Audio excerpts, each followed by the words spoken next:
E abbiamo parlato direttamente con la ragazza, con la madre e mi sono consultata anche con l'avvocato Vinci, che è stato codifensore in primo e secondo grado, e abbiamo deciso di attivarci e proporre una querela. Non vuole più soffrire, non vuole rivivere quanto accaduto 8 anni fa, quando, dopo la denuncia per la violenza subita, aveva dovuto difendersi dagli attacchi arrivati via social.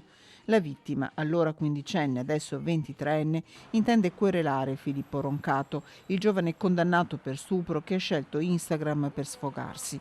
Chi mi ama mi vendichi, ha scritto a chiare lettere da Roma dopo aver ascoltato la sentenza di rigetto del ricorso presentato alla Corte di Cassazione che lo condannava in modo definitivo a scontare 6 anni di carcere. 27 anni di Loreggia, Roncato invitava gli amici a fargli giustizia, ricordando che a suo dire la minorenne sarebbe stata consenziente.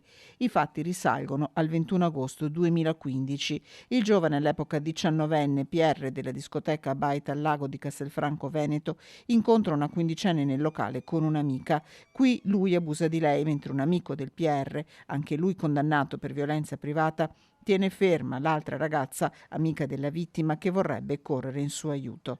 8 anni e 3 gradi di giudizio dopo, la condanna per Roncato diventa definitiva, con pena confermata per il PR in primo e secondo grado. Su Instagram, accanto alle foto di feste e viaggi, da martedì sera compare la sua rancorosa amarezza. Il 27enne accusa la giustizia italiana, parla di un accanimento che dura da quasi 10 anni, un processo palesemente falsato con inquinamento di prove in ogni sede, aggiungendo «Mi vogliono massacrare, mi vogliono privare della mia libertà».